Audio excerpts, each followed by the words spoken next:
السلام عليكم اخوت. اليوم فيديو جديد من بعد الفيديو اللي هضرنا فيه على كيفاش وصلت البرازيل. اليوم غادي نحكي لكم الحقيقه على اول اسبوع ليا في البرازيل، شنو عجبني، شنو صدمني، واش ندمت، وشنو كانت اصعب حاجه واجهتني.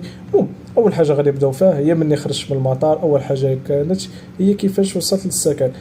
كما قلت لكم في لي فيديوهات لي شوتس القصار اللي حطيت لكم في التيك توك وفي الانستغرام، راه ديجا شرحت لكم كيفاش تخرج من المطار وكيفاش دير الا بغيتي تخرج من المطار، وهضرنا على الكونيكسيون ديال المطار. يعني في المطار كيعطوك ساعتين ديال الكونيكسيون، كتشد التليفون ديالك كتكونيكطا معاها، كتدخل غير الادريس ميل ديالك، كيعطوك ساعتين ديال الكونيكسيون، كتشد التليفون ديالك، كتجبد الادريس ديال لوطيل اللي غادي تمشي ليه، كديرو في ان درايف، كيجي عندك ان درايف قدام الباب، كيهزك كيديك، كتوصل لوطيل ديالك.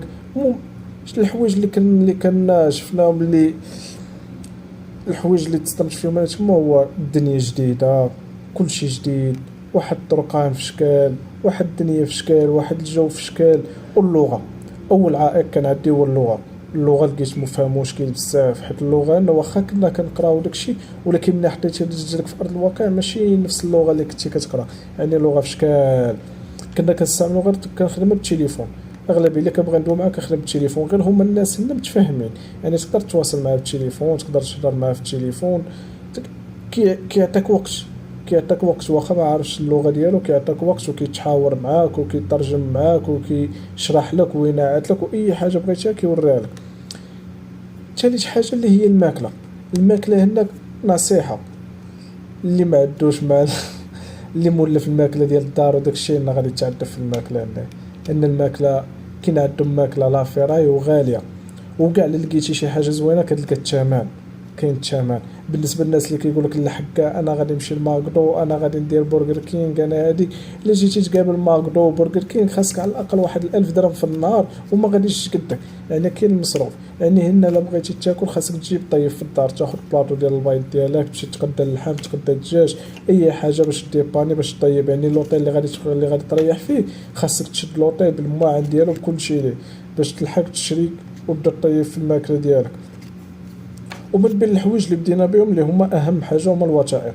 وريتكم كيفاش تصايبوا السي بي اف، وكيفاش تاخذ كارت سيس، وكيفاش تاخذ لاكارات. هادشي كامل شرحنا في فيديوهات، واي واحد احتاج شي حاجه راه يدخل غير التيك توك عندي ولا الانستغرام، راه غادي يلقى فيديوهات، كنهضر فيهم على الطريقه كيفاش تاخذ السي بي اف بزيرو درهم، كارت سويس بزيرو درهم، وكيفاش تشري لاكارت ديال السيم راه وريتكم لاجونس فين غادي تمشيو تاخذوها. ولاجونس راه كتكون في السنتروات، وما غاديش تاخذها من لاجونس بالضبط، كتاخذها من عند واحد البوتيك كتكون حدا لاجونس. بالنسبه للحوايج اللي صدموني لنا في البرازيل، الحاجه اللي صدمتني هي اننا كنا كنتوقعوا غادي تجي، غادي تلقى الدنيا خايبه، غادي تلقى المشاكل، غادي تلقى الصداع. بالعكس، واحد الشعب اللي متفهم وما كاين لا شفره لا حتى شي حاجه، والدنيا زوينه، وواحد البلاصه اللي زوينه بزاف، والشعب متفهم وكلشي مثقف وكلشي واعي. صراحه داكشي اللي كنا كنقولوا على البرازيل ماشي هو اللي لقيناه في ارض الواقع. هذه كانت التجربه ديالي في اول اسبوع ليا في البرازيل.